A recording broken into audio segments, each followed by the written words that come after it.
dirige-t-on vers une crise diplomatique entre le Tchad et les États-Unis, parti de N'Djamena au mois d'avril 2024, suite notamment à un désaccord avec les autorités tchadiennes. Les soldats américains vont-ils revenir? La question se pose alors que le 20 septembre dernier, le général Kenneth Ekman du commandement militaire américain pour l'Afrique a annoncé le prochain retour des soldats américains au Tchad, affirmant que cette décision répondait à une demande des autorités tchadiennes. Cependant, cette déclaration a rapidement été contredite par le gouvernement tchadien. Abderrahmane Koulibaly, chef de la diplomatie tchadienne, a formellement démenti cette information lors d'un entretien à New York, déclarant, je cite, « On n'a pas eu de contact militaire et nous démentons donc catégoriquement l'information. On n'a pas discuté avec le gouvernement américain sur le retour de leurs forces au Tchad. » Fin de citation. Cette contradiction flagrante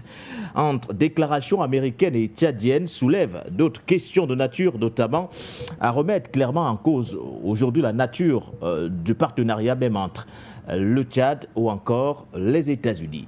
Se dirige-t-on vers une crise entre les deux pays, Dr Sango? Oui, je pense que visiblement, c'est vers cette crise-là que ces deux États sont en train de se diriger. Et lorsqu'on voit la contrariété des affirmations des uns et des autres, on comprend bel et bien qu'il n'y a pas autre chose qui pourrait, n'est-ce pas, advenir que la crise diplomatique. Il faut savoir que le Tchad, aujourd'hui, se présente comme un élève qui ne veut plus être élève, c'est-à-dire comme cette entité que les puissances occidentales utilisaient autrefois pour se maintenir dans cette sous-région africaine ou de l'Afrique centrale. Donc aujourd'hui, on voit que le président Kaka a posé des actions et continue de poser des actions sur le plan international qui vont à l'encontre généralement de ses positions occidentales. On voit que le président Déby est en train de prendre en main sa souveraineté et d'orienter le Tchad vers des partenaires qui pourront aider ce pays-là à sauvegarder aussi son intérêt sur le plan international et même sur le plan interne. Oui. Le Tchad, c'est un pays qui vient de loin. Le Tchad, c'est un pays qui a subi des guerres civiles à n'en point fini. Donc, cette façon de faire donc, du président Kaka peut nous amener aujourd'hui, n'est-ce pas, à comprendre que derrière ces affirmations des uns et des autres, la vérité serait du côté, n'est-ce pas, du gouvernement tchadien. Parce que vous ne pouvez pas suivre des lièvres à la fois du point de vue géopolitique. Lorsqu'on voit... La vérité du côté tchadien, mais pourquoi Washington parle d'un accord avec les autorités tchadiennes? Mais Washington est dans une sorte de démagogie, dans une sorte de propagande. Washington est dans une sorte, n'est-ce pas, de démagogie qui voudrait, n'est-ce pas, plomber le Tchad dans une sorte, n'est-ce pas, de mésentente interne. Étant donné que le Tchad a démontré ces derniers temps, n'est-ce pas, sa volonté de rompre avec cette influence américaine. Parce qu'on ne peut pas quand même comprendre que après avoir chassé les bases américaines au Tchad, que le Tchad les rappelle encore. Ça n'a même pas encore fait un an que le Tchad a chassé ces bases américaines. Le mois d'avril. Quelques mois seulement. Donc, qu'est-ce qui a changé entre-temps sur le terrain pour que le Tchad les rappelle? Donc, moi, je pense que lorsqu'on analyse, n'est-ce pas, cette action-là, du point de vue de ces actions du président tchadien, moi, je pense que l'Amérique est tout simplement dans ses stratégies de diversion, dans ses stratégies, n'est-ce pas, de communication politique, parce qu'il faut dire que derrière tout ça, il y a également les enjeux, n'est-ce pas, de communication qui voudraient tout simplement s'aimer des embrouilles dans les consciences des Tchadiens et des nouveaux alliés du Tchad. Donc, moi, je ne suis pas de ceux qui pensent que ces forces américaines-là sont en train de vouloir revenir ou alors ont bénéficié d'un accord avec le gouvernement tchadien. Moi, je privilégie plutôt l'argument de la démagogie, l'argument de la propagande. Alors, est-ce de la propagande, Linda Larbaoui? Parce que nous, on s'en tient effectivement à la communication du gouvernement tchadien, beaucoup plus officielle. La sortie du chef de la diplomatie qui estime que son pays reste maître de cette décision en matière de sécurité nationale et de coopération militaire avec ses partenaires, notamment sur le plan international. Alors que de l'autre côté, nous avons la sortie de l'Africom, ce détachement américain sur le continent africain qui, après avoir acté son retrait au mois d'avril dernier, revient avec insistance et nous parle désormais d'un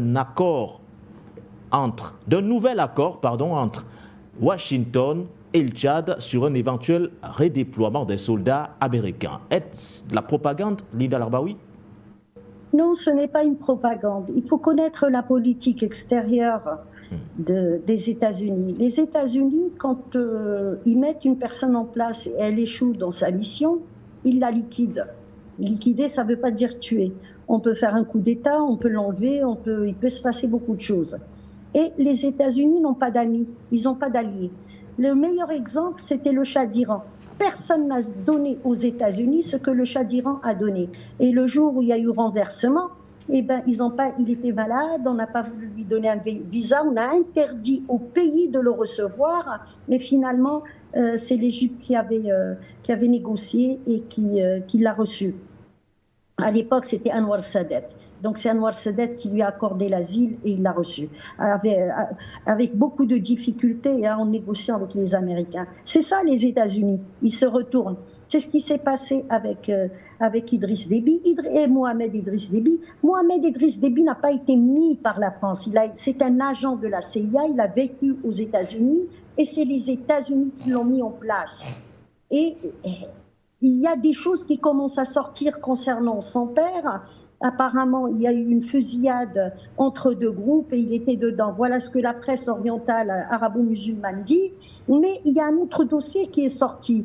C'est que quand il y a eu la guerre en Libye, Idriss Déby a été missionné pour acheter toutes les armes. C'est ce qu'il a fait. Et ces armes ont été acheminées à Gaza pour aider les Palestiniens. Et c'est pour ça que les Américains, quand ils l'ont su, ils se sont retournés contre Idriss Déby. Donc c'est son fils qui prend le pouvoir et il échoue. Sa mission, c'était quoi? C'était de se rapprocher du Mali au départ pour essayer d'avoir des rapports avec le Mali et puis empêcher que les Russes s'installent.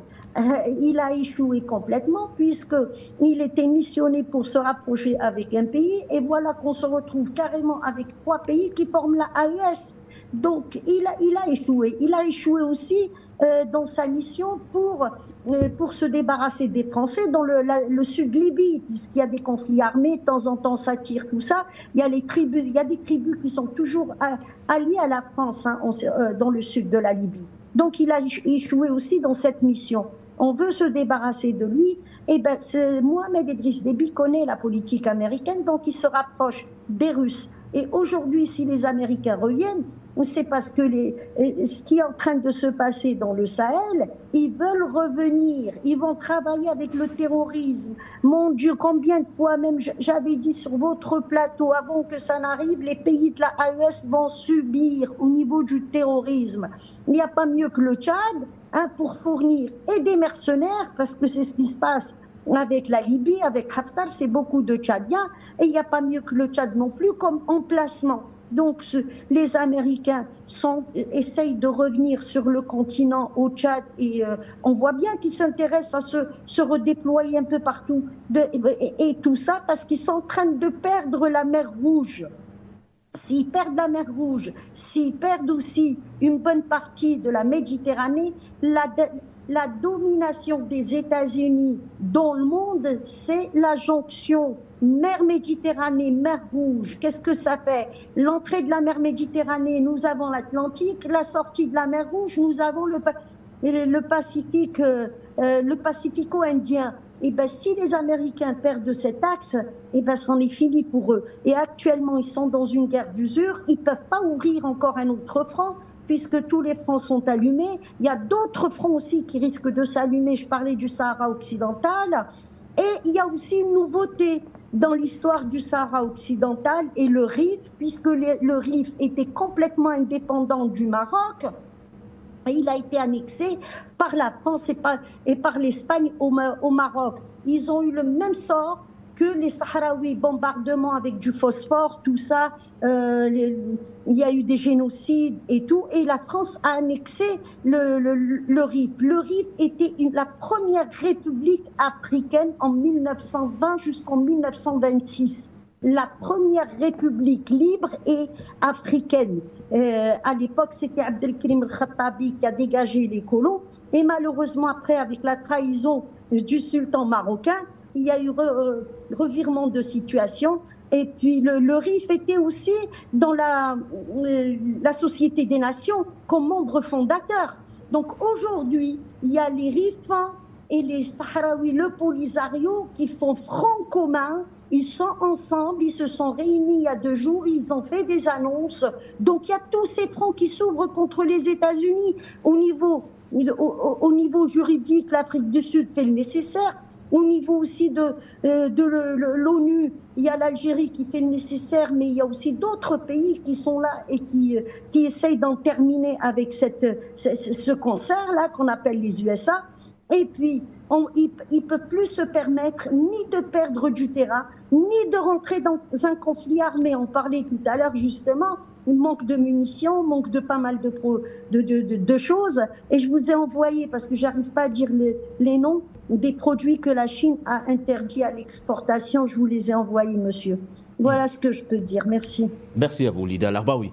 Nous allons prendre nos premiers appelants de la...